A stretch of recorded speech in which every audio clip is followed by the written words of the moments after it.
Рахмет, иә. Мына енді біреулер бар екен, әкесінің бай болғанын қалайды екен, біреулер бар екен, әкесінің бар болғанын қалайды екен. Бар болайық, бай болайық, бір болайық, иә. Солып тұрған жүрек үшін, жүрген аяқ тірек үшін, көңіліңдегі тілек үшін, шүкірекпен шүкір дейді. Терең ойын санаң үшін, әке шешең панаң үшін, арқаңдағы балаң үшін, шүкірекпен шүкір. Бұл өмірде барың үшін, мейлі көрген зарың үшін, жалғыз Алла жарың үшін шүкіреттеп шүкіршілік жасайды. Күліп тұрған көңіліңе, мініп тұрған күліңе, сүріп тұрған өміріңе әрқашан шүкіршілік жасайық. Бақыт деген расында, бағаласаң басында, қадірлесең қасында деп, бір-бірімізге қадірлі болайық, қадірімізді жоғалтпайық деген. Той құтты болсын. Тағы да бір әуезді ән болсын, тамаша рухани демалыс болсын. Енді Қаржанбай ағам сатып алған әншілеріміз өлең айтқызайық деп отырмын. Той құтты болсын. Енді бір туар, бірегей қазақтың аптап азаматы, бүгінгі кішісі ертеңгілік істесек, өнердің айнында жүзген, шабыттың қанатында шарықтаған Алихан Алмас бауырымызда бір қошеметтеп тойымыздың төсіне шақырсақ деп отырмыз. Сіздердің алдыңызда тамаша әнмен әрмен Алла Қазақстан!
Біздің жеңгеміз шаңырақтың жұмағы болып жүрген жайы бар.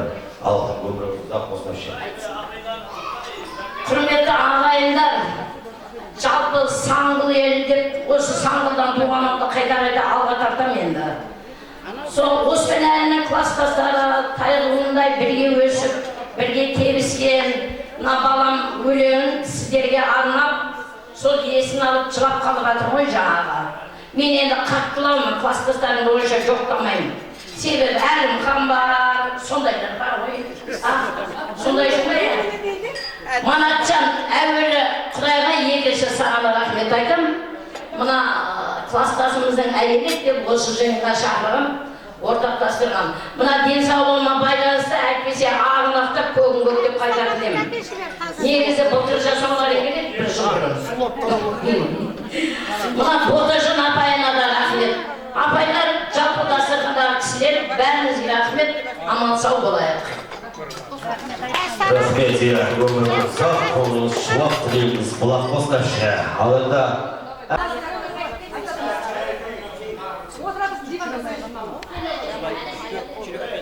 енді кешіңізден бері қарай жалғастырсақ, мейлі, аман болыңыздар, кешіңізді онда тамаша біздің Ербол Байымбеков ағамыздың әуелісі әлімен жалғасақ деп отырмыз.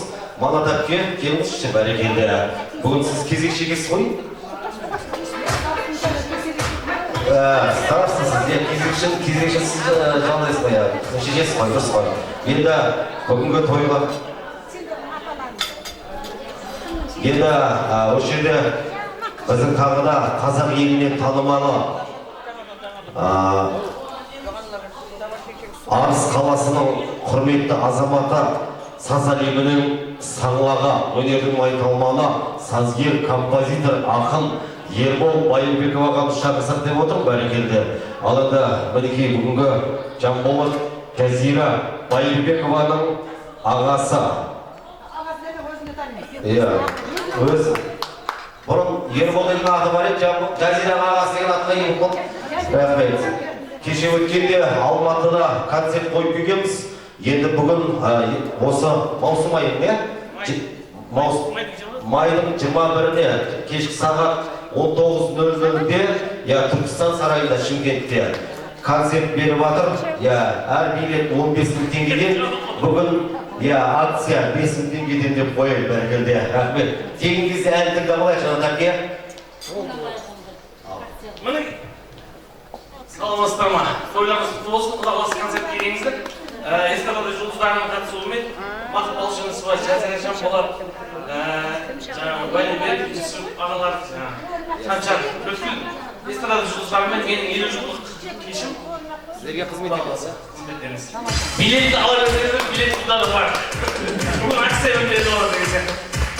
Ал сіздердің құрметтеріңізге әкешім, анашым деген әнімді қабыл алыңыздар. Тойларыңыз құтты болсын. Ордаға шығып, жұптасып келелеріңіз де болады.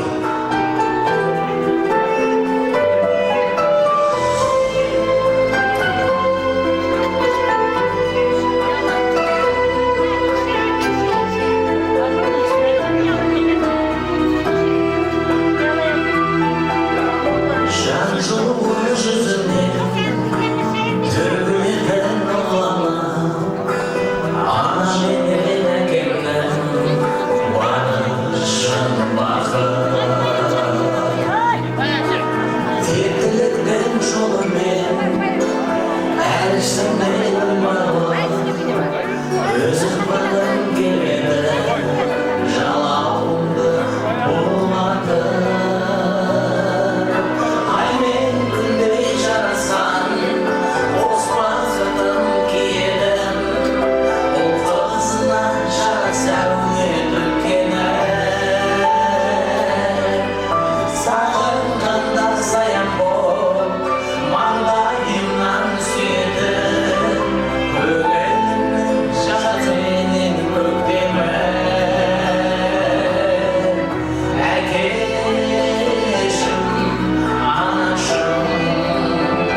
Тілектің көшін сүйреп отыратын боламыз.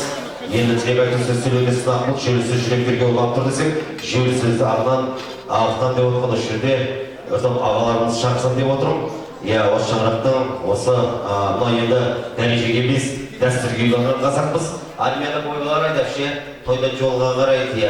Алда ол мына енді журналда алфавитке қарайды десек те, мына енді бір туыр, бірегей автолай азаматта ағаларымыз Қаржау ағамыз бен Аманбай ағамызды және де Бектөрі Әлімхан ағаларымызды шақырып бір сүбелі сөздерін ақтасақ деп отырмыз. Бір тамаша келіңіздер, бір тамаша әнмен қарсасақ деп отырмыз. Келіңіздер!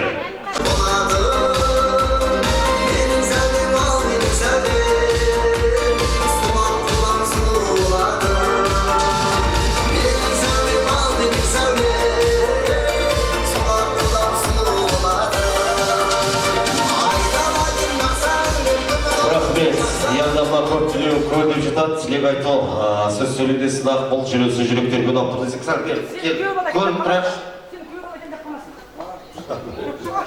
Рахмет. Сәл көріп тұрамыз бұл беріп. Мына жерге келейік, бәріне көріп тұрсақ деп отырмын ағалар. Келіңіздер, мұна енді әдемі қартая беріңіздер. Мұна енді жаңа айттық қой, мұна бір небелі болсаң шайды күліп жеді екесің, екі небелі болсаң күлуден қалады екесің, екі күйдіресің. Үш небелі болсаң жүріп жеді екесің, төрт небелі болсаң жүгіріп жеді екесің, бес небелі болсаң тығылып жеді екесің ғой, тығылып келіп жатқандар бар болу керек осы жерде. Одан кейін жығылып жесін, қашып жесін, шашып жесін. Десек те ауырмаңыздар, денсаулықтарыңыз тәуір болсын. Мына енді ел қабыл, мұраттарыңыз асыл, жастарыңыз ғасыр болсын. Құдай қаласа, осы жердегі әр ағаларымыздың ұрпағы бір ауыл болсын деп бір қошеметтеп қойыңыздар.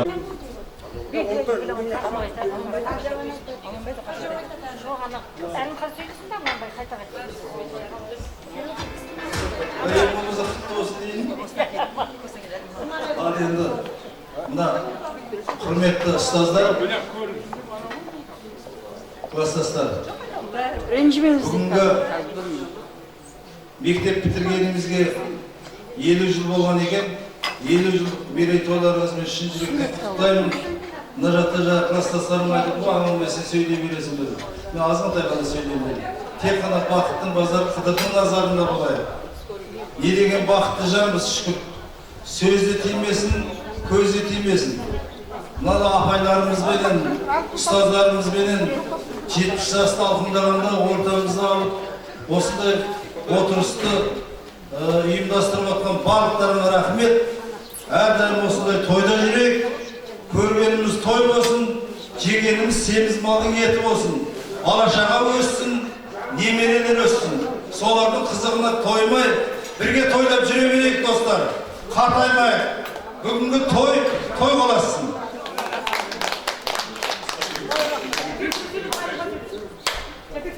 Құрметті ағайын, бауырлар, мынау айтылған сөздің бәрі періштенің құлағына жансын.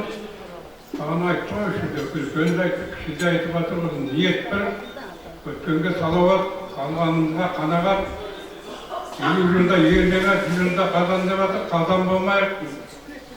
Артымызда қалсын немере шөберлеріміз, біз батарымыз, біздің жүрген жолымызды жасай берсін. Мынау өзі, осыны мынау өткізіп жатқан Құранымыз өткендерге тие берсін. Мына Қаржау Аманбай, мынау жұртқында жолдарың болсын, манақ бәрін осы Шымкенттегі ағайындарға нұққыл қызықта кездесіп, нұққыл тойда кездесіп, жаңа қылапамайды ғой, 86-ға кезінде Құда қалса Ботабек көкемнің жасына жетеді қой, қорықпаңыз.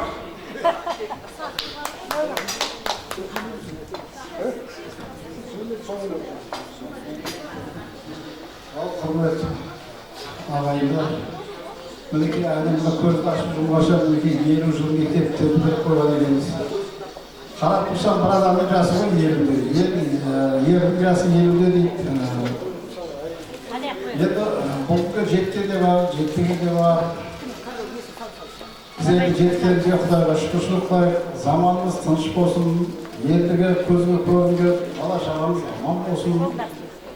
Жете алмай кеткендеріміздің бала-шағалары жетсін, жете алмағандардың. Енді Ешкім сөз тыңдамайды, бәрін немене шапанмен пакеттеп кетті ма? қанша деген сөзді бердім, айтайын деп тұрғанымыз ұмытып қалдық шын айтайын. Жаңылып қалдық. Жаңылсақта енді ниетіміз түзу ғой енді. Бәрі мысалы көбісін көріп танымай екенбіз. Көшеде көрсек өтіп кеткенде екенбіз. Осы 50 жылда бас қосып көргенімізді Құдайға тәуба дейміз. Енді бұдан кейін қанша өмір сүреміз, аз ба, көп па, дей тұрғанмен көрісіп тұрайық. Қолдан келгенше. Біреудің бірдеңесі болды десе, мүмкіншілігіміз болса, барып көріп қал жағдайын білейік. Бізге одан басқа ештеңе жоқ қой. Әр бала шағаның өз өмірі бар, біздің өз өміріміз бар. Бала шағаның соңында жүре берсек, онда біз бір-бірімізді көрмей кетеміз. Сондықтан өзімізге қарай қалғанда. Ағайындар, енді мен бұл соңғысы деп ойламаймын. 50 жылдықта әйтеуір өйтіп бас қостық қой енді. Келе алмағандар келсін. Қалғандар жаңағы келе берсін. Не дейміз? Бәріміз тек өзінің құрдастарымызды көргенде ғана жасарасың. Қалған кезде өзінің келіндерін көрсең қартаясың деген. Сондықтан қартаймай өзімізді көріп жасарып жүре берейік. Рахмет.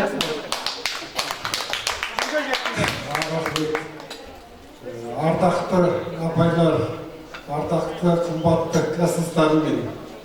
Мынау 50 жылдық кездесу деген өзі керемет екен ғой. Бір марқайып қалдық бұл, жасарып дегендей кәдімгі. Баяғы жас кезімізге елестеп кеттік өзімізге бәріміз.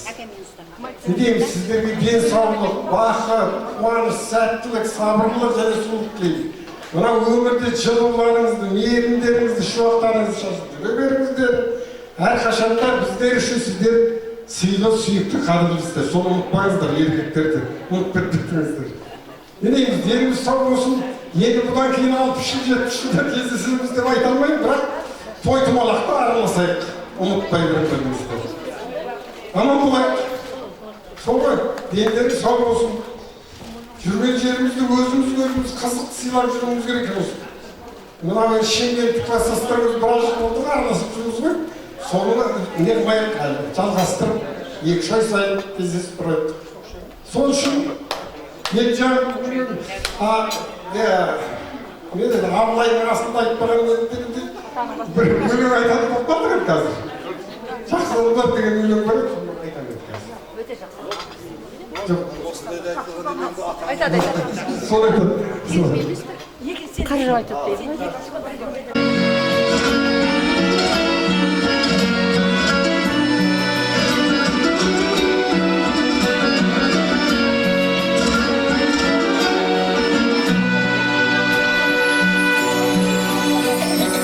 Жанымнан жығылмасын, жақсылыққа ұрылмашын, жақсы жүрген сала жолдан ай шайнап болмасын.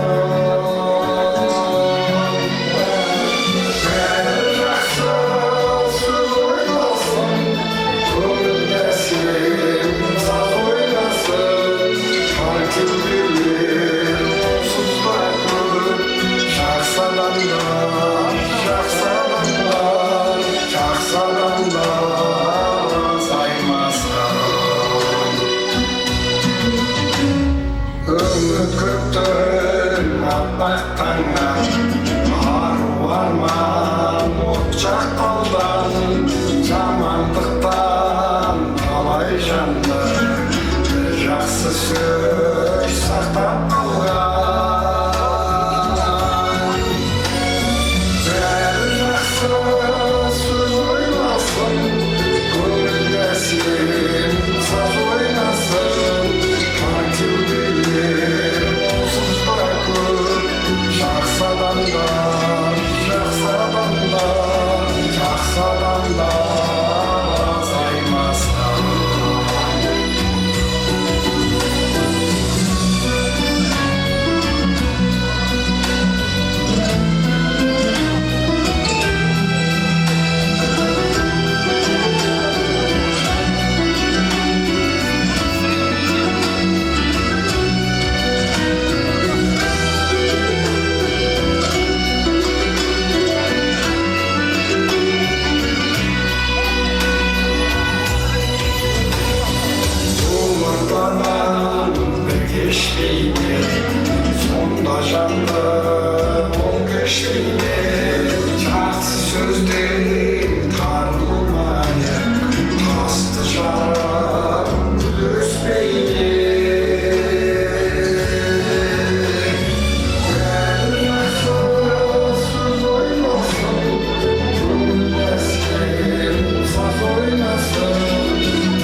Қазақ елінде той көп болсын деп, мен енді манатақ деп.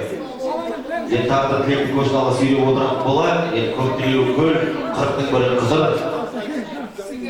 100-тің бірі уәли десек, тілектің бірі болмаса бірі періштенің, әйелінің, сіңлісінің, егесінің, кәптестенің, коллективінің кластастарының құлағына шалын.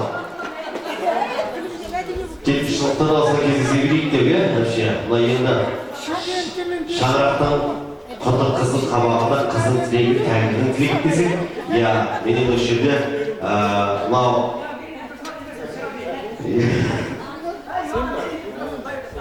енді мінекей осындай манатақ кемнің салынған тұрғылары бұндай аналарымыз мейірімен бүкіл әлемді жылулады. Сіздерге қайта-қайта әңгімелесеміз, әпшелеріміздің бәрі 80 сұлулары деп бір қошеметтен қойсаңыздар. 80 сұлулары төле төсегі жайлы, дастарханы жайлы, қазаны майлы болсын, ішінде қайық болмаған, мінекей тектілерін тағы төрін аттырып келген әпкелеріміз бар. Ал енді мен осы кісілерді тойымыз күзде шақырсам деп отырмын. Мынау Галя әпкеміз, Галя әпкеміз, Фатима әпкеміз, Ақша әпкеміз, Рақш, қыз әпкеміз, Аманбай ағамыз сөйледі. Өлең айтып өлген ол. Ай, бәрекелді. Ал енді осы әпшелеріміз келіңіздер, бір билеп келсек. Ал енді жол алыспаса да, тобыр жақын, маман басын болса да, тілек бір, білек бір, жүрек бір деп. Мына енді жаңа айтсық қой, мынау тасын түртсек тарихы сөйлейтін, шөбі шүйгін, ауасы керемет, мінекей өзі Астанада, Қазақстанның тұңғыш астанасы, жер астыда, үстіде, халқы да бай. Сонау тарихтың мына ойып тұрған, орын алған, осындай киелі мекеннен келіп отқан Үлбәш әпкемізді шақырсақ деп отырмыз. Келіңіздер әпке, бәрекелді. Мен де өзі, Манат әпке, мен де өзі ағама қарағанда әпшеммен жақсы тұрамын. Себебі әпшем мен айтқан жездем әпшем айтқан өткенде ағам келе баса бір құда балы жүр, қайын сол деп қоямыз. Мен әпшем үйінде жақсы жүремін да. Ағам үйінде қайсысы жақсы жүреді негізінде. Рахмет. Десек те аман болыңыздар. Әрқашан мінекей күліп жүріңіздер шаңыраққа құт қонсын деп мен сіздерден бұрын жаңағы ер азаматтарға тілеп бердік. Енді қазақта еркек алда жүреді, әу баста да жердің жаудың басында әйел тұрмаған, ер азамат тұрған. Мына кісілер танитындар болса, сәл әпше, розы көйлектер. Отыр екі. Иә. Тыныш отырыңдар деп ұрсатын ұлағатын ұстазымыз бар еді. Сол апайымыздың айтатын бір сөзі бар еді, сабақ оқисыңдар ма, оқымайсыңдар ма, сабаққа кіресіңдер ме, кірмейсіңдер ме, маған бәрі байлығымды аламын кете беремін деп. Рахмет. Апайлар аман болыңыздар. Енді кімнен бастаймыз? Сулифа? Жолымен, е?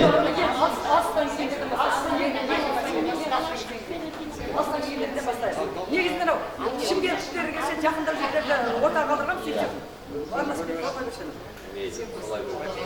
Бағана біраз сөйлеп қойды. Қадірлеп алыстан келген сөздер айтқандарына рахмет. Алла разы болсын.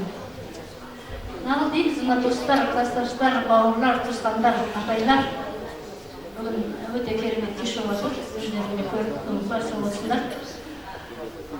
Көптен күтіп армандаған арманымыз, көптен жаңағы әрқайсымыздың пікір талас болып, әйтеуір абыроймен өтсін деген бүгінгі отырысымыз мінекей тамаша деңгейде өтіп жатыр деп есептеймін. Мына тойымыз тойға ұласа берсін, ары қарай жалғаса берсін. Неғыл дейміз енді, не айтатынды білмей қалдым. Бағана бірталай әңгіме айтатын бер жоқ, сол өшіп кетті. Енді мен рахметтен басқа айтатын жоқ, мынау осы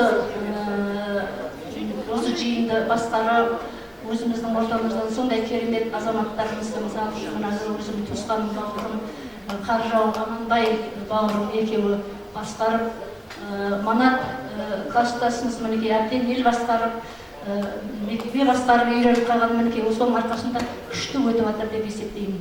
Мына апайларымыз қандай қызық, мен таңғалып жатыр жұрттың бәрі, апайларымыз келеді, класс жетекшілеріміз келеді десем, әлі бар ма деп, Құдайға шүкір, Аллаға шүкір, мінекей апайларымыз ортамызда отыр. Өздері де жақсы тілектерін айтып, жаңа бәрін айтты. Құдай Алла солардың тілектерін Алла қабыл етсін. Мінекей енді бұдан ары қарай жалғасып, 60 жылдық, 70 жылдықта басымызды қоса берейік. Барлығымыздың отбасыларымыз аман болып, енді мына қосақтардың барларын қосақтарымен қоса қарып, бірге қартайып, жаңағы әдемі қартаюды, Алла ұрпақтарымен мың жасауды Алла нәсіп етсін. Жігіттеріңді қадірлеңдер. Өзіміздің жігітіміз ертерек кетіп қалғасын кейін. Енді қадірін қолда барда қадір жоқ деп қадірлеңдер. Аман болайық қалғанымыз, Құдай қаласа 4 көзіміз түгіл, әлі осындай көп жиындарда бірге болайық. Жақсы болыңыздар, барлық жиынымызда. Дұрыс айтады әпшем, иә, бақыт деген расында бағаласаң басыңда, қадірлесең қасыңда деп, иә. Бақыт деген не десең, бақыт деген төмен қарасаң, ананың табанында, жоғары қарасаң, әкенің қабағында, қарсы алдыңа қарасаң, жаныңның жанарында, артыңа қарасаң, баланың қадамында, айналаңа қарасаң, дос-достың аманында дейді. Осылай ата-аналардың мейірінің қасындасын, жарыңыздың жанарында жас тұрмасын, баланы Алла қисық қадам бастырмасын, дос-туысқа қас қылмасын, суық хабар келіп састырмасын. Ал мінекей ең қажеті әпше, мінекей осындай 50 жылдықта бір шаңырақтың астындасын деп, әрқашан осындай жақсы күнде бір шаңырақтың астында табыла берейік. Ал енді кімге әпше? Міне қызыл көйлек, ақ көйлек, қызыл көйлек, жылтыр көйлек, көк көйлек, жасыл көйлек. Бәрі әйелдерге арналған ғой, білесіздер ме? Әйелдер бір тойға киіп барған көйлегін екіншіге киіп бармайды, никак киіп бармайды. Еркектерде екі ақ көйлек болады екен, біреуі жең ұзын, біреуі жең қысқа. Қайсысы дайын болса оны көреміз әпшеміз. Класстастарым, туысқандарым, кеш жарық, 50 жылдықта басталып кетті, қалай болар екен деп сасқалақтап неше түрлі әңгімелер өтті әйтеуір. Апайларымыз келіп отыр, осы кешті басқарып, әйтеуір отырысты басқарған класстастарым Аманбай, Қаржау, Манат, Теңгеш, Мағрипа, Гүлзада, осы жерде бұлар барлығы атсалысты. Көп рахмет. Осы тойымыз тойға ұласа берсін. Бұдан да дастарханымыз кеңейе берсін. Осындай жақсылықта басымыз қосыла берсін. Барлықтарына денсаулық тілеймін. Алланың берген жасын жасап, тойдан тойға жете беріңіздер. Осындай 50 жылдық, 60 жылдық, 70 жылдық деп жүре берейік. Денлерің сау болсын. Өзім бір айтатын жаңалығым бар. Осы тойдан кейін біздің де той ұласып тұр. Келіңдер, Құда қаласа, шақырғаным, шақырмады демеңдер, айтып шатқа жаздым. Келіңіздер, күтіп алуға шамамыз келеді, Құда қаласа. Осы сіз біздігіміз жоғалмасын. Денлерің сау болып, аман есен жүре берейік. Ой, бәрекелді. Құдай қаласа шаңырағыңызға келін құтты болсын деп барайық. Шаңырақтың арасы келіннің аяғында, берекесі бесігінде десе, Құдай қаласа тектелден келін келіп, шаңырақтарыңызға Шымкенттен ба? Мегаполистан, мына оңтүстіктің астанасы Түркістан өңірінде. Алматы да? Алматыға кетмастар ма? Бақытты екен бұл. Келінімді алып кеткенше жүреріміз Шымкентте дейді. Ал, құрметті меймандар, сыныптастар қазіргі күнмен кешпейді. Кластастардың жарлары, бала-шағасы, туысқаны, апайлар, келген қадамдарымызға гүл бітсін. Аман есен осы күнге Алла бізді нәсіп етіп, осы дастарханнан, осы сағатта, осы кезде кездесуді нәсіп еткен екен. Алланың мұнысына мың қайтара шүкір. Осы кездесуіміз соңғысы болмасын. Бәрімізде жаңағы 2 жылда 70-ге келеміз. Одан қала берсе ұлымыз бар, қызымыз бар, үйлендіретін, ұзататын. Сондай жақсылықтарда бас қосайық. Бас қосып, барыс келіс жасайық. Деніміз сау болсын. Не деймін? Барлық жақсылықты, барлық осы қазіргі дамыған замандағы мүмкіндіктің бәрін сіздерге тілеймін, бала-шағаларыңызға, бәріңізге. Бір-екі тостан кейін ән арнайым ғой, әзірше осы. Рахмет. Негізі Манат әпке 70-тен 65-тен асқан екенде переводный голос баспа деген ғой. Қартайғанды мойындамау деген. Қартайғанды мойындамау. Бәрекелді. Негізі көп сөйлеген адам 90 жыл өмір сүреді екен. Аз сөйлеген адам 100 жыл өмір сүреді екен. Сөйлемеген адам өлмейді болған үшін.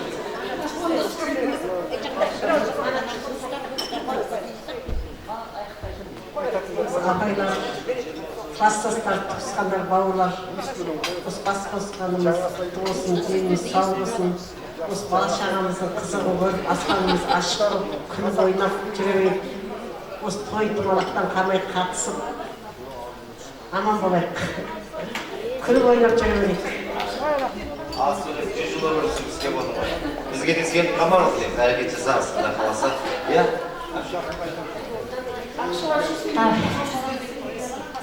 Қайырлы кеш, бүгінгі мына көптен күтіп, асығып, қызығып, армандап отырған кеште бүгін сіздермен бас қосып бір арманымыз орындалып отыр. Бұны ұйымдастырудағы жаңа барлығына айтып жатыр ғой, осы қаладағы сыныптастар, қыздар, жігіттер ұйымдастыру алқасына көп рахмет айтамын. Өйткені біз чатқанда, шындашқамыздағы бір әңгіме айтып қойып отырамыз.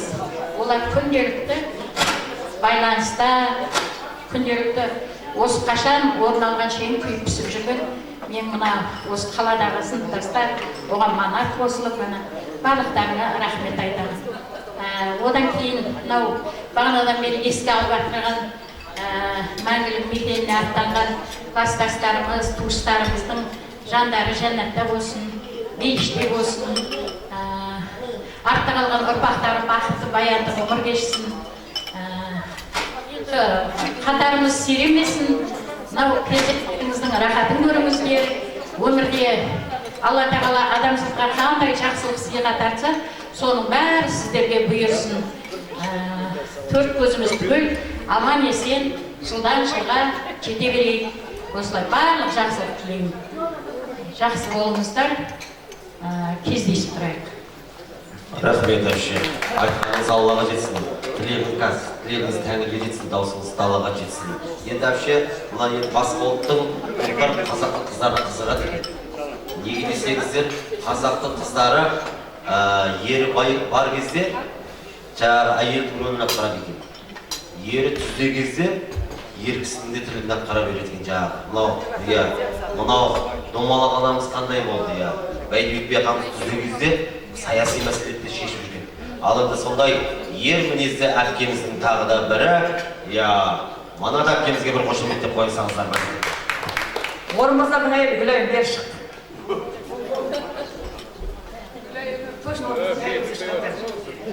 Себебі маған көмектесіп берсін, мен жаңа Айбектен мен балам келу керек еді, бағана оның келетін уақытысында біз ары бері жүріп, шамалы уақыт өтіп баттықтағы балам келе алмай қалды, сөйлей алмаған, сондықтан бір баламның осы отырған жезбіраттарға арнаған бір шамалы сыйлығы бар еді, жаңа біразын бердім, мен қалғандарын тарату үшін маған көмекші керек болып тұр, сол үшін ғой Гүлайымнен басқа әнді.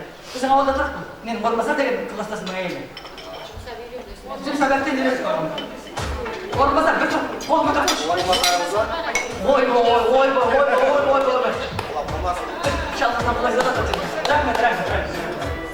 Ал енді қадірлі де құрметті осында отырған көпшілік қауым. Міне бүгін тойдың болатысынан болғаннан болатысын демекші осы 50 жылдық деп январдан бері бәріміз айтып жүріп, бүгін Құда қаласа басымыз қосылды. Аллаға мыңда бір шүкір. Жаңағы 2 класс 54 бітірсе, соның 20 шақтысы бақилық болып кеткен екен. Мысалы, жаңағы Құран соғандарына барып, біз оларға арнаған Құранымызды Алла қабыл етсін. Сол қабыл болып, ұрпағына да бәріне де өздеріне де жақсылық әкелсін. Ал енді осынша, осы біздің бүгінгі жиынымыздың өте құрметті қадірлі қонақтары, сол бақилық болғандарымыздың несімен қатар басқа бір үлкен бір орны бөлек екі апайымыз отыр. Аманкүл апай мен Салих апайдың орны біз үшін бөлек, себебі бағана Салих апай айтып қалды ғой, келгеннен бастап осы пәленші классқа дейін, бірақ соңғы класста апай жаман ренжіге мен айта салайын дедім. Ол кісі әлі диплом алған екен, сөйтсе диплом алған адамға аттестат беретін класты бермейді екен. Сөйтіп бір класс басқа адам болған кезде бәрібір ол класстың жетекші апай болып жүрді. Ал біздің Аманкүл апайымыз қызмет бабынан ауысып кетіп қалды. Сөйтіп Тот апай келіп, Тот апай марқұм болып кетіп, бағана Тот апайдың енісіне осы класстастардан бөлек беріп тұрған біздің класстасымыз, бірақ одан бөлек бергеніміз апайымыздың бауыр еді. Сол үшін шеріске бөлек бердік. Әңгімелді. Сіздерге айтатыным, дендеріңіз сау болсын, заманымыз тыныш болсын, барлық көргеніміз той болсын, отырған орнымыз жоғалмасын, жақсылықта басымыз қосылсын, барлық уақытта тек қана бір-бірімізде жақсы хабарда болар болып тұрайық, және сәлеміміз түзу болсын, адамзаттың өзінің артында қалатыны сіз бізді ғой, сол сіз біздімізді дұрыс болсын, ұрпағымыз аман болсын, заманымыз тиіш болсын, тиіш заманда өсіп өніп, өркендеп жүре берейік. Той көп болсын, тойды басқаратын тамада көп болсын, әнші көп болсын.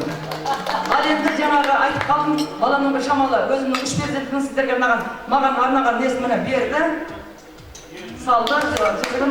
Сосын енді осы жердегі жеңіскерлерге арнаған бір несі бар, шай ішіп кетсем болмай ма, біз сұнған кеседен деген өлең жаздырған ғой.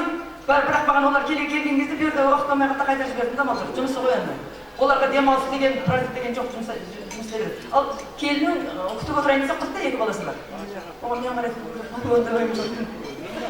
Сондықтан барлықтарыңа рахмет, осыға келіп, сонша жерден келіп, осы уақыттарымызды бөліп, осының ішінде болғандарыңызға көптен көп рахмет. Міне, біз бас жетіп, Қаржауменен Аманбайды сайладық. Ол басшы болу берді, ол артықшылық емес. Ол бастық болу деген осы қалған келетін меймандарға және осында класстастарына, сыныптастарына, апайларына қызмет ету. Ол енді ол екеуі кімді қалай жұмсайды өзі біледі. Мысалы, маған анамды ал деймін, мен аламын. Шақыр деймін, шақырамын. Тап деймін, табамын. Сондай ғой, олар қазан үшін егер бір қайдан олар шығарса, ол екеуі, мысалы, Аманбай деген шолақ оны жатпақ приказ бере береді. Не қылдыңдар, аны сценарий жазып қоймадыңдар ма дейді.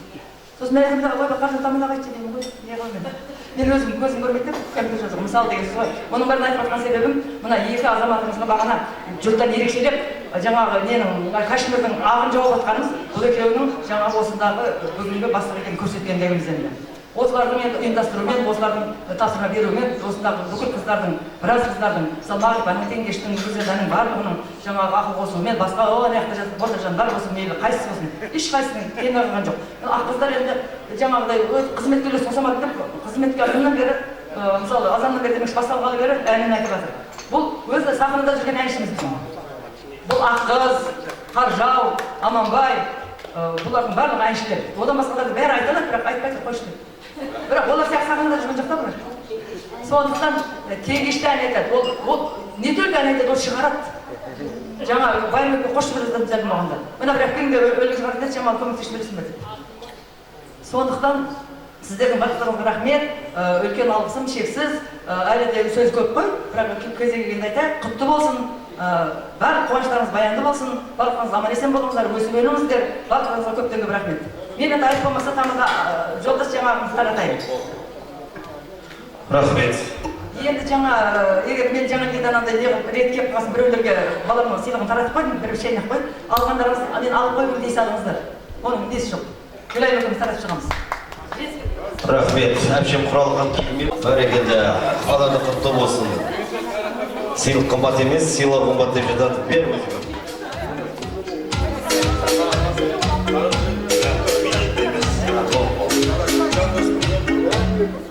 Рахмет.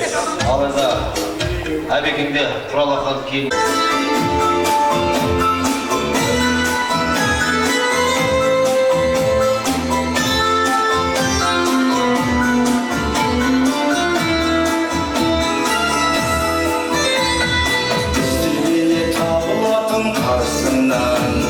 Көңілі қызғалдақтай ашылған, көріспесек сағыныштан жүрмейтін, кім бар екен бала күнгі досымнан. Жан досым, үстім болсын елім, әрқашан келгісіңді көрейін, сағымызда бітпесін. Жырымызда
жасайық достар. Осындай тойдан қалмай бірге жүре берейік. Ынтымағымыз жоғалмасын. Ақ қыз астан келген ақ қыз қалмайды деген үміттемін. Рахмет бауырым сыйлап келгеніңе. Бүгінгі той болсын. Еліміз сау болсын. Ау!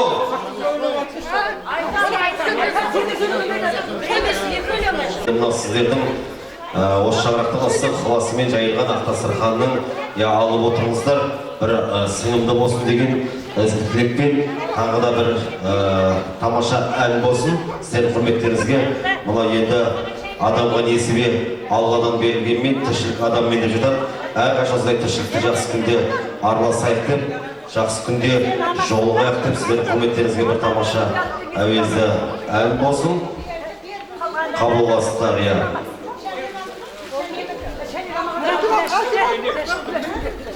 Рухани демалысыңыз бар.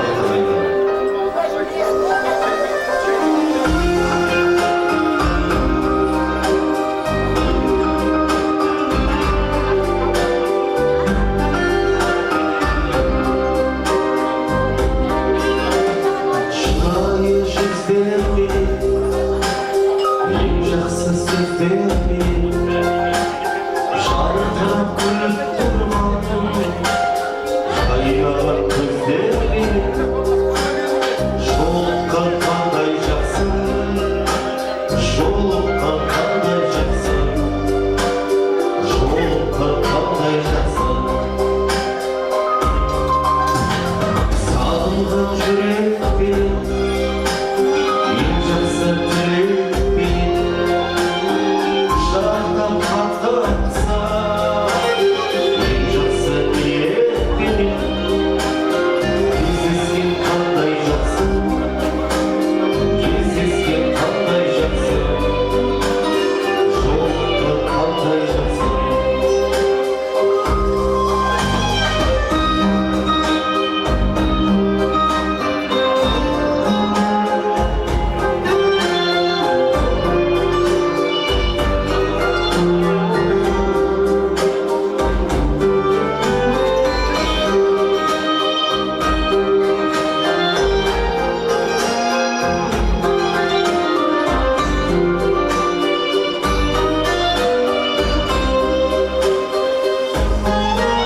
Амандық болсын дейсің, жандар болсын дейсің, бақұлы қасымызға бақ-дәулет болсын дейсің.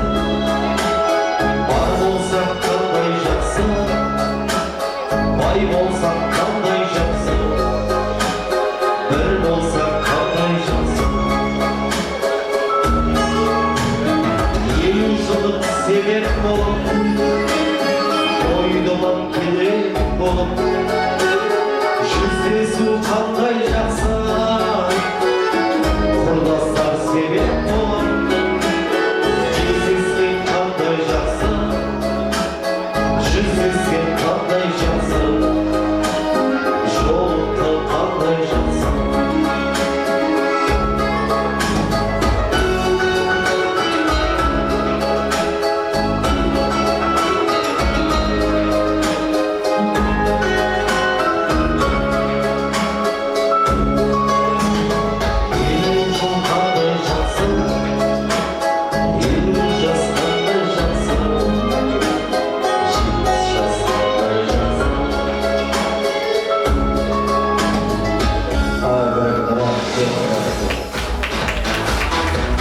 Biz önce çok koşamet sırayı bilmeyiz yani şaplık ozgaydı geldi.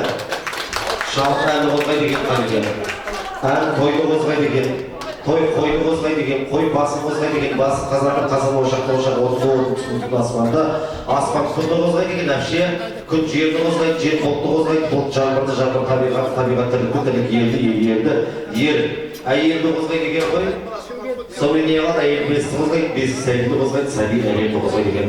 Ал шаңырақтарыңызда хан баласы айтып сөйлейтін, би баласы айтып сөйлейтін, екі ауыз сөзбен дауыс жүреді.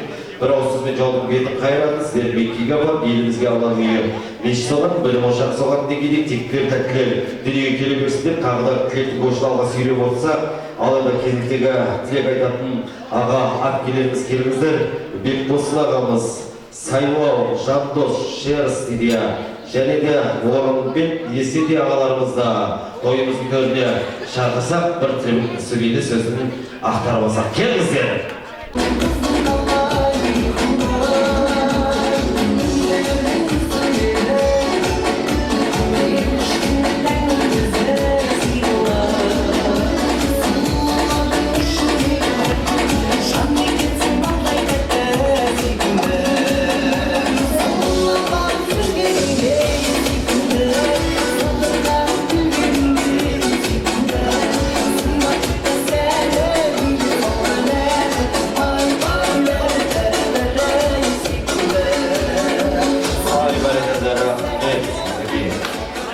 Келіңіздер, берекен кетсен бел қалады, бектер кетсен ел қалады, берекен кетсеннен қалады дейді. Берекен кетпесін шаңырақтарыңыздан.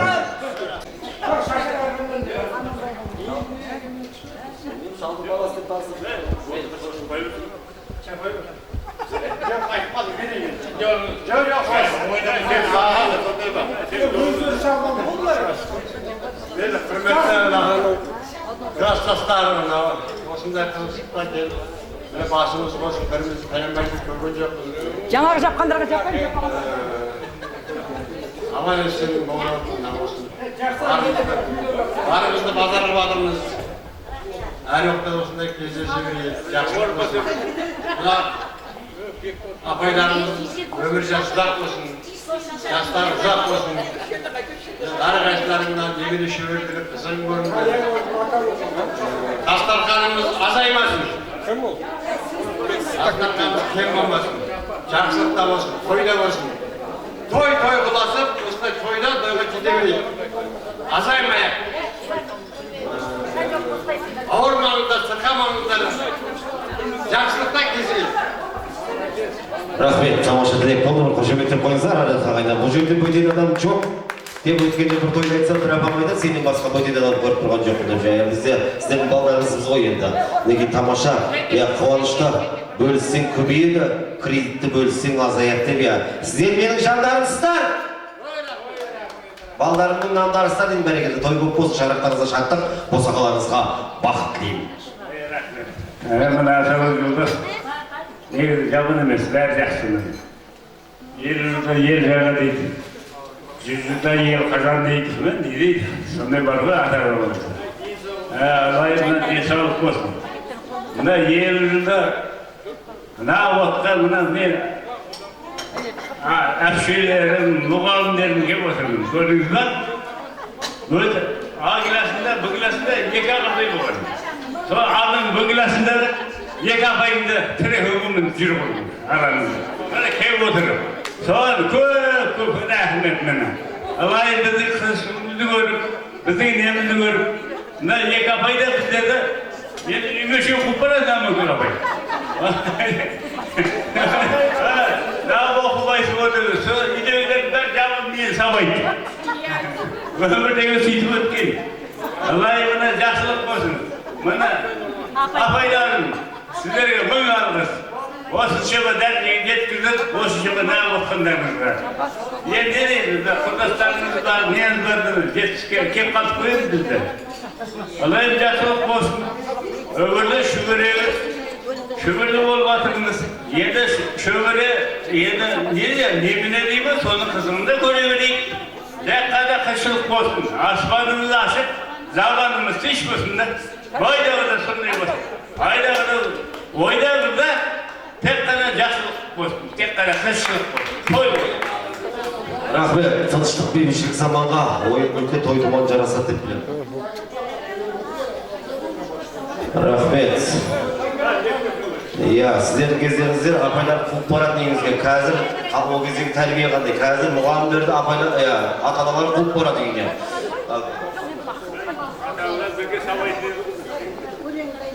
Алдыңызға құрметті класстастар. Мына өзі қазақта жақсы бар. Өмір деген қызық қой дейді. Қызық жер сызып қой дейді. Мына өмірдің бір кезеңі осы бүгін болып тұр. Бүгінгі кезеңде күнделікті жазатын болсақ, астын жақсылап сызып қоюға болады. Мына кездестік, жүздестік, 1000 күнге siz bizden, bir günge siz biz artık deydi Kazak'ta. Sonuçtan anau degenden görüp, bugün cüzlerimizde görüp, sözlerimizde görüp, prişeskalarımızda görüp, bari kuvalmatımız mene. Bundan da eken oynap. Енді Құдай қаласа алда осындай кездесулер бола берсін. Ендігі мәселе тойда, тумалақта, жақсылықта, бір-біріміздің құдалығымызда деген сияқты сонда жолығар. Бүгінгі күн өте жақсы күн болды. Сондықтан міне орнымыз жоғалмасын, дастарханымыз кең болсын, қайғымыз жоқ болсын, жегеніміз қой болсын. Ал енді класстас достар, рахмет, мына ұйымдастырған қыздар мен жігіттерге көптен көп рахмет. Сіздерге 1000 алғыс. Тойымыз той қыласын. Я Алла, тойдан кенде қылмасын. Алға Қазақстан.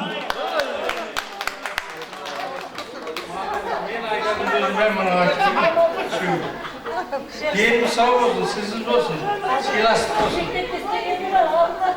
Ана мәзі күлігімен мұна шөбіңіз. Бана таптың бе? Bismillahirrahmanirrahim. Elhamdülillahi Rabbil Alemin.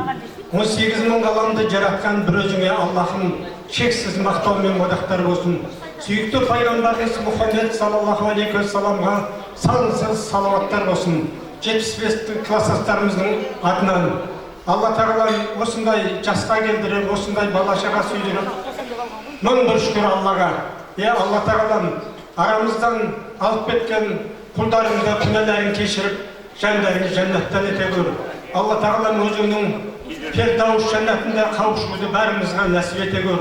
Осындай қызығында, бұл өмірдің қызығына батып, бәріміз ақыреттің қызығынан қалып қоймайық.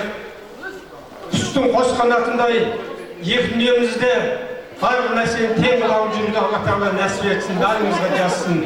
Аллахтарым жүректерімізге хидаят беріп, әр уақытта патшамызды сыйлап, әке-шешелерімізді сыйлап, туған бауырларымызды сыйлап, бұл өмірде бақытты ғұмыр кешуді барлығымызға нәсіп етсін. Алла тағала ұзақ ғұмыр беріп, 100-ден аса ғұмыр кешуді, пайғамбарлардың өмірді біздерге нәсіп етсін. Амин. Аллаху акбар. Ассалаумағалейкум. Тойға келген көпшілік қауым, мына өмірде өткен туысқандарымыздың Құран оқыттық, Құранымыз қабыл болсын. Артын өзіміздің отырысымыз деп жатыр енді, бәрі халал деп жатыр ғой, қаржау айтты да. Мақыл ғой, халал болсын. Аманбай әкеледі ғой, халал болсын. Мақыл ай, мына қыздар айнай, бәріміз бауыр туысқанбыз ғой. Бәрі сағылсындар осы өзік отқанның бәрі. Ері де, қызы да, туысқанбыз ғой. Өсіп, жұртымыз ажырамай, бүкіл қызықшылықта басымызды қоса берейік. Мақыл жақсы, рахмет. Әнім рахмет. Рахмет аға. Майында халал тойды көріп, бір апам айтқан екен, шайнекпен шай ішкенді көріп, шаймен сәлемнерді жегенді бірінші көріп деп жаңа. Сіздердің кездеріңізде бір мақал болатын, кешкі көшеде кісінің баласы кетіп барса, жаман еттің атын бөрі басар қояды. Мен оған келісім, әркімнің баласы өзіне қадірлі қалып, дұрыс па? Бүгінгінің кішісі, ертеңгінің кісісі. Қарға баласын, кірпі баласын, жұмсағын дейді. Сөйтсе шошқаның баласы жылап кеп жатыр екен әкесіне. Сөйтсе әкесі басып айтып жатыр еді, балам, жылама, сен мен үшін халалсың деп шығар. Сұғыта мұбарак болсын. Құрметті достар, жолдастар, құрметті апай, екі апайымыз. Мына отырысымыз жақсы өтті. Мына алдыңғы қатарда бәріңіз сөйлеп жатсыздар. Бәр тілектеріңізге қосыламын. Жақсылық болсын. Әр семьяда қызықшылық той болсын. Бұдан кейін де кездесу бола берсін. Ортамыз азаймасын. Жақсылық болсын. Бәріміз бірге болайық. Алға! Рахмет, мінекей айтқандарыңыз әділ тілектеріңіз қабыл болсын аға. Мұраттарыңыз асын, жастарыңыз ғасыр болсын, жорытқанда жолдарыңыз қыдышылаларыңызда болсын. Тасқа тар шыққанша таршылық көрмеңіздер, мұзға бидай өлгенше мұң көрмеңіздер деп тілекті. Ал енді мына қыздарды шақырып, бей алаңына бір тартып бір билейге. Бола ма? Ал, кәдімгі бір жас шаққа есік алып, тамаша сіздер құрметтеріңізге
шаймен шошқаның уайымды шаруамыз болмай, қазақтың кең сандаласында сатып қымыз ішіп кертіп қаршы келіп, артаза, жартаза, қантаза, қазақтың кішік мінез қарадан бір қазақ біздің жатамыз.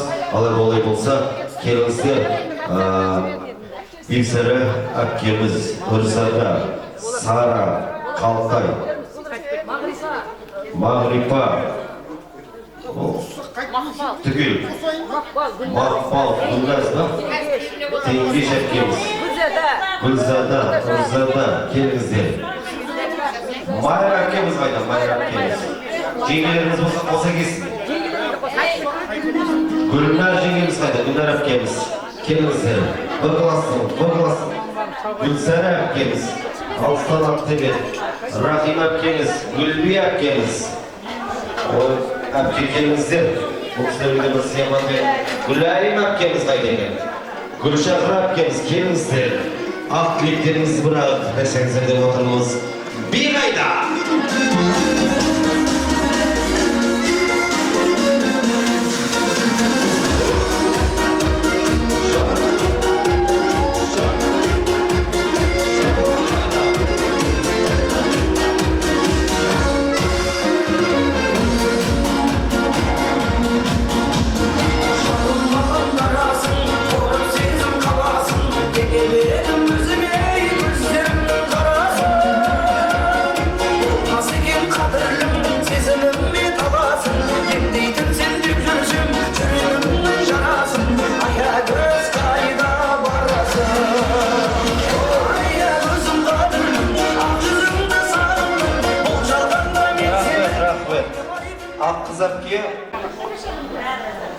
Arkadaşlarım, benim bavullarım, kıstastlarım, uşkanlarım, bizim klasta, klasta birlikşeliği, bir avulda bir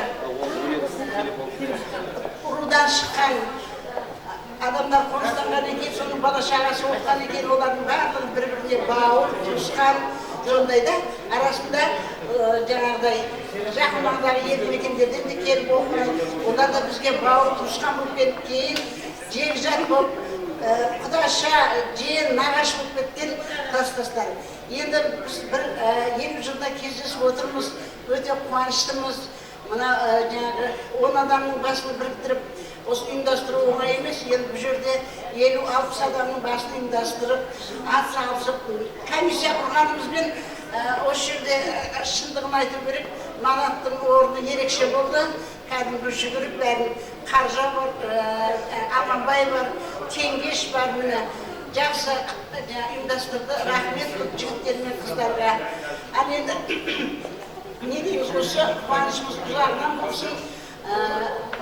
Жылда деп айтпай-ақ қояйын, бірақ оны бір 50 жыл, 60 жыл, 55 жыл деп күтпей, басымыз жиі қосылып тұрсамыз, той-томалағымыз бар, жиындарымыз бар, сол шақырған кезде біріміз қалмайды, жолығып тұрсақ, сөзді көре бердіңіздер ғой,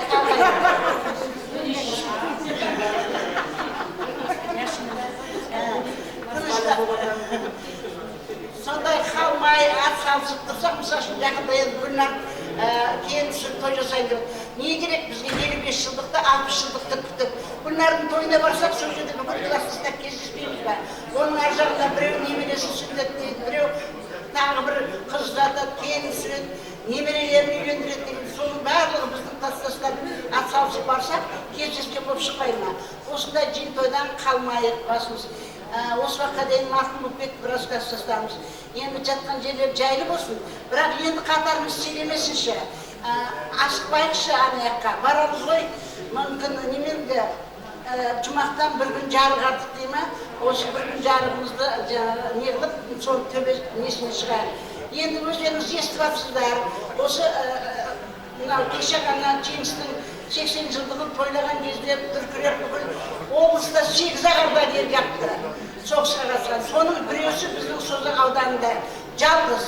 Сол менің көкем немере, әкемнің немере інісі Мырзахмет Жылсыбаев. Кеше ғана 100 жылдығын тойлап келдім. Осында жаңағы айтып жатыр, о кісінің жасын берсін, тойдан сақыт әкелесін ғой Мағрипай деп. Сосын енді мен ол жерде тойда дастарханнан бүйтіп алу қайда енді? Мүмкін емес қой, осынша адамға жетті. Үйімдегі бар конфетім сабылап тойды деп. Маңдаш тиіспеңдерші, өзім не қылам. 3 жылда бір тәбілкеден берім, бір-біреуден асаңыздар жетеді енді. Бағанас, ой білмей жетпей қалмасын, пендемін ғой санадым жүда. Келетін адам елу, мен кәлбізім 45 болып тұрса болмай қадан жүр. Сол сияқты Сол жасына жете беріңіздер, керемет той болды. Бүгін де той болып жатыр, бәйге беріп жатыр, көкпар беріп жатыр, футбол турнир өткізіп жатыр, шахмат беріп жатыр, үлкен концерт беріп жатыр. Енді Самыл бидің несінде, бабамыздың несінде, навесінде үлкен құрам беріп жатыр. Көкем қалмаңдар, ертең қалмаңдар деп мен аузыммен айтамадым, 50 жылдыққа кетіп бара жатырмын.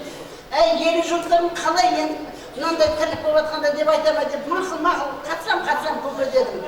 Міне сол кісінің жасын берсін. Ол кісі әжеміз 28 жасында жесір қапты. Көкеміз 2 жасында жетім қапты. Міне осы кісі енді бұл жерде енді осы шамал бір әңгіме айтып кетейін. Менің ең үлкен әпшем дәрігер. Сол ауылға барады ғой, сөйтсе әжем айтады екен, әй Байла, сен Марияға бірдеңе қойған жоқсың ба дейді. Не қылдым апа дейді, ол енді кемпірдің қызы болып, әжем қызы болып өскен. Өзінің шешесі, біздің шешемізді шырымыр дейді. Не қылдым апа мен десе, әй сен ештеңе қылмай, біздің Мұсақмет жалғыз ғой, ол өсу керек қой, өну керек қой. Онда кісі жаңағыдай спираль салдым ба деген ғой. Спираль салдым ба деген ғой. Уже ол жеңгеміздің несінен 12, сосын көкеміздің бұрынғы біріншісінен 2 бала, ойдағыда 14 болу керек, біреу шеттеп кетті жасында. Біреусі осы 66 сіңіміз қайтыс болды, жаңа орған жақын. Қалғаны көз тірі, кеше тойда жаңа серіктеген тұңғыш ұлы 73-те. Солдан бастап кәдімгі стройға тұрғандай болып шыққанда қайтадан немерелердің, шөберелердің болса да ілескен жоқ қой, немерелердің шамал ілесті, 5-6 ғана ма? Ана жерде шыққанда бір көзіме жас келді. Бір қуаныштан ба, бір әжемнің тілеуі да Мұсақмет жалғыз қой, Мұсақмет өсу өну керек қой деп айтқаны да, міне өзі 99 шөбересі бар екен, 48 немересі бар екен, 13 үмдет бала шағада, 13 бала шағада. Міне осы көкемнің жасын берсін. Ол кісі өмір бойы мектептің директоры болып өскен, Каспийді бітірген Алматыдағы, химиология факультетін. Өмір бойы директор болып өте қызметте болған кісі, өте сауатты. Ал енді неған кезде осы уақытқа дейін газет журнал оқып отырды. Сөзінен жаңалған жоқ. Ана архивте істейтін Отаубаева Райхан деген сіңіліміз бар. Соған айтады дейді, ай сен 2 жыл болды ғой сен, мені жазбай қойдың ғой газетте деп. Мен жібермей оқимын ғой сені жазбай қойдың ғой деп. Сондай өте сауатты, сөзінен жаңылмаған. Сол кісінің несін бізге. Жасын берсін, қабілетін берсін, еш алжымайды, еш нермай отыр.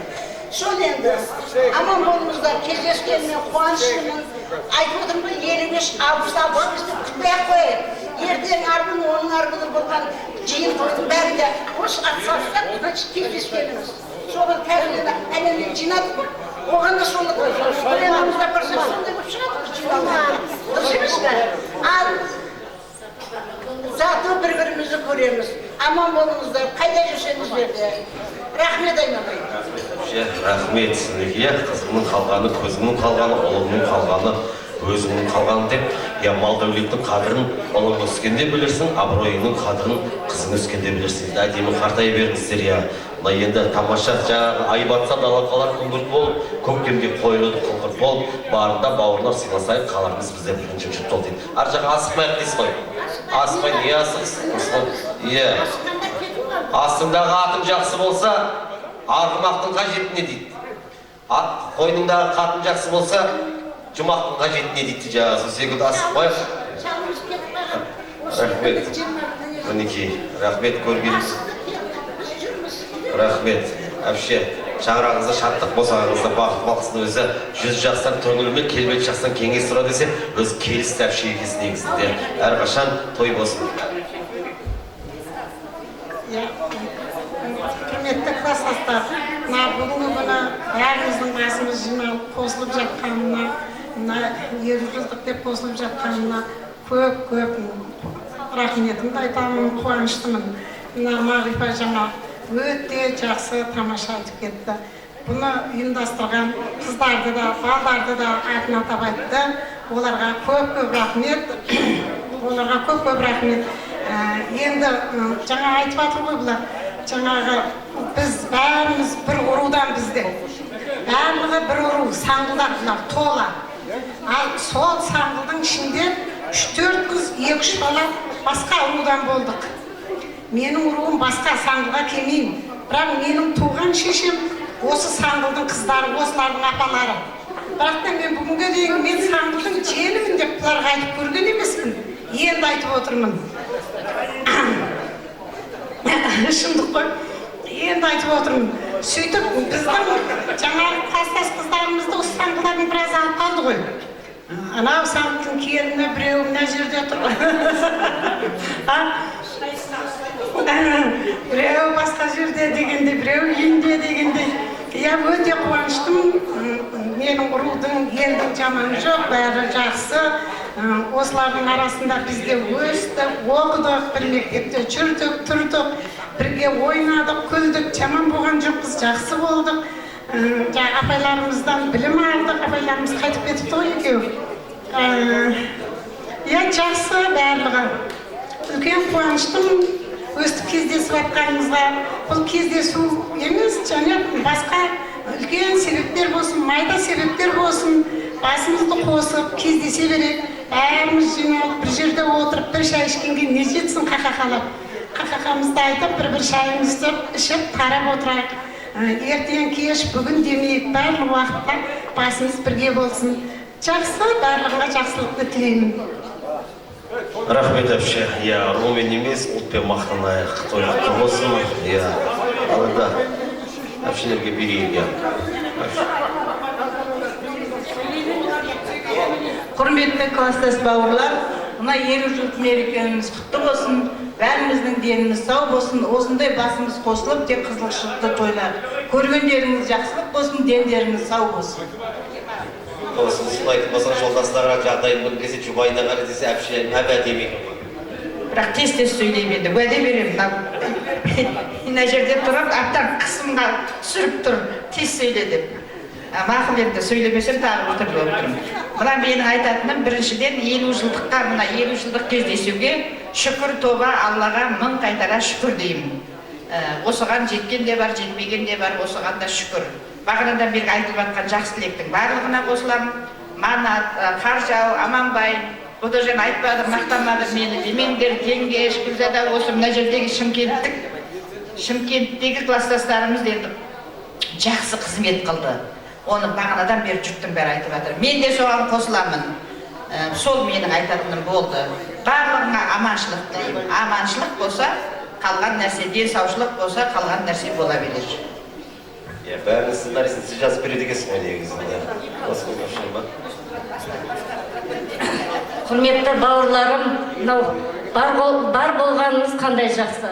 Шүкір бар болғанымызға шүкір, аман болғанымызға шүкір деймін. Мына біздің класстас жігіттерімізге шамалы не айтайын деп жатырмын. Қандай әдемі жастығын сақтап қалған, жайнап, жарқырап отыр мінекей. Осылардың жайнап, жарқырап жүрген мына біздің келіндердің арқасы. Келіндерге рахмет айтайын деп жатырмын. Келіндер мына біздің жігіттерді алақандарына салып, құрметтеп, төбелеріне көтеріп, бағып, қағып, оң көздеріне қарап, аялап отқандарыңа мың алғыс сендерге. Өсіңдер, өніңдер, көргендерің тек қана жақсылық болсын. Алла бізді тек қана тойда жолықтырсын. Ұзақтан келген меймандар аман есен елдеріңе жетіңдер. Тек қана тойда бас қосайық. Рахмет, үшеуіңіз бір кеш ұтып ұқсап тұрсыздар ғой. Әпше айтасыз ба? Білмеймін, бұра жігіттердің түрлері әдемі болып жарқырап кетті. Осылардың барлығын көргеніме қуаныштымын.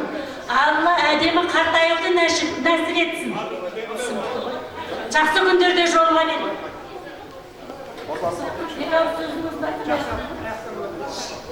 Құрметті менің бауырларым, класстастарым, туысқандарым, мына барлықтарыңды көргеніме қуаныштымын. Не деймін? Мына бүгінгі 50 жылдық мерекелер құтты болсын. Тойдан тойға жете берейік.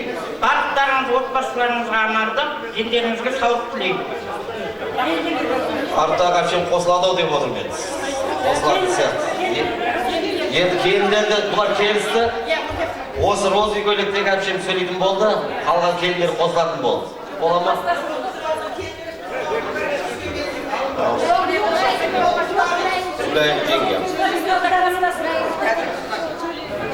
Mına Gülayımga endi eriksiz tartib berip tamadadan sözdü. Bizdin klassımыздың ең birinchi kelini ömür baqi xizmet qilib kele жатыр. Қалғандары сосын мақпата сөйлей береді. Allah құрметті жолдасымның класстастары, мынау 50 жылдықтарыңыз құтты болсын, дендеріңіз сау болсын, барлықтарыңызға отбасыларыңызға амандық тілеймін. Бірінші келін болып осыларға түскен едім 18 жасында. Осылар қайда жүрсе сонда жүр. Не істемеді, шыдап келе жатыр. Ойға да сыйлайды, қырға да сыйлайды. Сонымен шыдап келетін. Барлықтарыңыз той үзілмесін, дендеріңіз сау болсын, отбасыларыңызға амандық тілеймін. Көпшілік қауым бүгінгі мына тойымыз құтты болсын еліміздің. Мен осы отырған ұлдың да қыздың да бәрінің жеңгесімін. Менің жолдасым бәрінен үлкен. Барлығың дендерің сау болсын, аспандарың ашық болсын. Қайындарымның бір кісідей сұлу. Қайынсіңлілерім одан кетеді. Нұқым қойда кездесейін осылармен. Нақты дедекендер бірдің оғындай көп. Сіз қосылатын болыңыз. Енді келіндерден біреу сөйлесін, сонымен қызыл көйлек.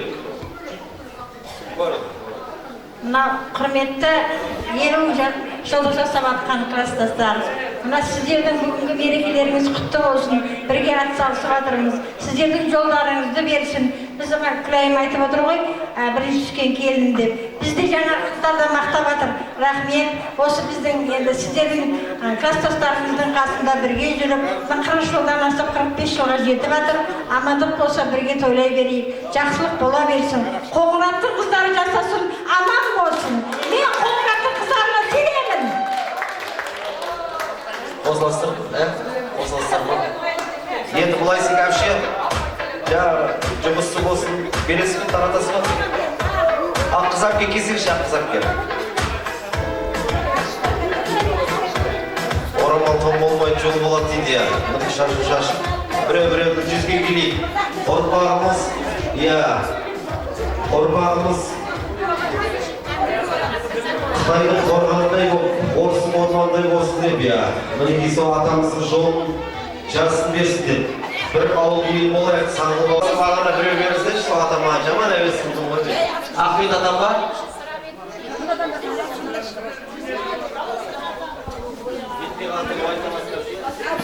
Ал! Тұтқандар, олдастар, ана өмірге кетіп қалған бауырларым, ауылда қалған көз көргендердің азайғаны барлығы айтылады сіздер үшін.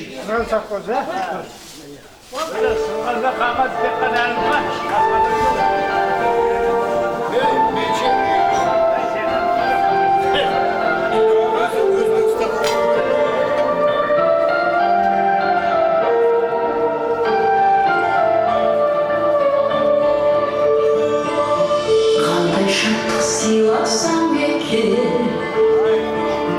әлем нұрын жинасам бекер, ол қыздар жанында ай күн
шарбаққа ауылым жайлы бауырым жайлы жыр жазам сүйеніп тұрып анам сүйенген шарбаққа